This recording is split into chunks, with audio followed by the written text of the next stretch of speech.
അസ്സലാമു അലൈക്കും വറഹ്മത്തുള്ളാഹി വബറകാതുഹു. മുഅ്മിനീങ്ങളെ നമ്മെ പടച്ച റബ്ബ് അവൻ വലിയ കാരുണ്യം ഉള്ളവനാണ്. അവൻ്റെ അടിമകളായ നമ്മൾ അവനിലേക്ക് എന്നും അടുക്കണം എന്ന് ആഗ്രഹിക്കുന്നവനാണ്. പക്ഷേ നമ്മൾ അവനെക്കുറിച്ച് അവൻ്റെ റഹ്മത്തിൻ്റെ വിശാലതയും നാം മനസ്സിലാക്കുന്നില്ല എന്നത് ഒരു ഖേദകരമായ വിഷയമാണ്. എത്ര ദോഷങ്ങൾ ചെയ്താലും എത്ര പാപങ്ങൾ ചെയ്താലും അള്ളാഹുവിലേക്കൊന്ന് മനസ്സ് തിരിക്കുമ്പോഴേക്ക് അള്ളാഹു പൊരുത്തപ്പെടുകയാണ്.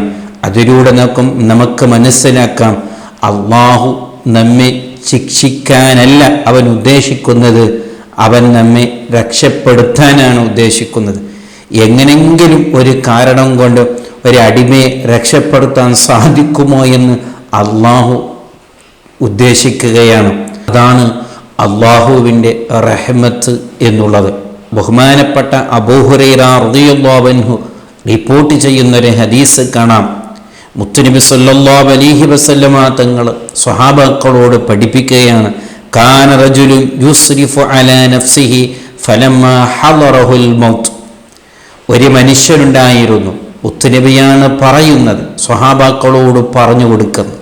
ഒരാൾ ധാരാളം ദോഷം ചെയ്തവരാണ്, ധാരാളം തെറ്റ് ചെയ്തു. പക്ഷേ അദ്ദേഹത്തിനിക്ക് മരണം എത്തിയപ്പോൾ മക്കളോട് ആ വാപ്പ അവസാനം വിളിച്ച് പറയുകയാണ്. ആ സമയത്താണ് അദ്ദേഹത്തിനിക്ക് ബോധംപ്പെട്ടത്, അദ്ദേഹത്തിനിക്ക് ആ സമയത്താണ് പേടി വന്നത്.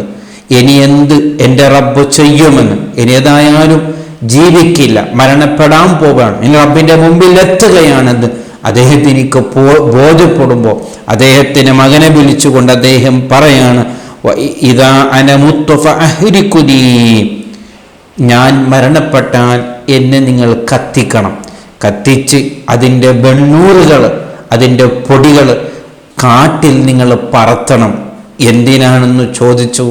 അതായത് റബ്ബിനിക്ക് ഞാൻ കിട്ടാൻ പാടില്ല, റബ്ബിൻ്റെ കയ്യിൽ കിട്ടിയാൽ എന്നെ റബ്ബ് വെറുതെ വിടൂല, അത്രമാത്രം അക്രമാണ് ഞാൻ ചെയ്തത് എന്നുള്ള അപ്പേടിയിലാണ് അദ്ദേഹം അങ്ങനെ പറഞ്ഞത്.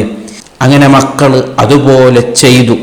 ഫഅമറല്ലാഹുൽ അർള, അള്ളാഹു ഭൂമിയോട് കൽപ്പിച്ചു.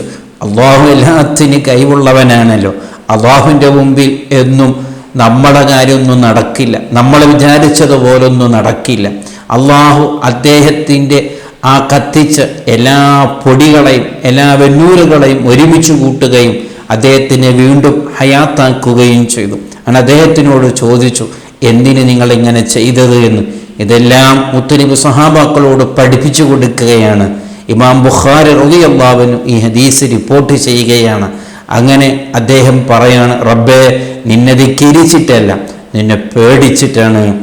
അതൊരു കാരണത്താൽ അദ്ദേഹത്തിന് അള്ളാഹു പൊരുത്തു കൊടുത്തു, അള്ളാഹു മാഫ് ചെയ്തു കൊടുത്തു എന്ന് മുത്തുനബി ഹദീസിലൂടെ പഠിപ്പിക്കുന്നുണ്ട്. ഇവിടെയാണ് നാം മനസ്സിലാക്കേണ്ടത്, റബ്ബിൻ്റെ കാരുണ്യം എത്രമാത്രം വലുതാണ്, എത്രമാത്രം അവൻ കാരുണ്യം ഉള്ളവനാണ്. റബ്ബിനൊന്ന് നാം വഴിപ്പെട്ടു, അള്ളാഹുവിലേക്ക് ഞാൻ മടങ്ങിയിട്ടുണ്ട്, ഞാൻ ധിക്കാരിയല്ല എന്ന് അള്ളാഹുവിനെ നാം ബോധ്യപ്പെടുത്തി കൊടുക്കണം. അങ്ങനെ ഒരു ജീവിതം നാം ഉണ്ടാക്കിയെടുത്താൽ തീർച്ചയായും റബ്ബ് നമ്മെ സ്വീകരിക്കും. അതാണ് ഈ ചരിത്രം നമ്മെ പഠിപ്പിക്കുന്നത്. അല്ലാഹു സുബ്ഹാനഹു വ തആല നമ്മെ അവൻ അനുഗ്രഹിക്കട്ടെ.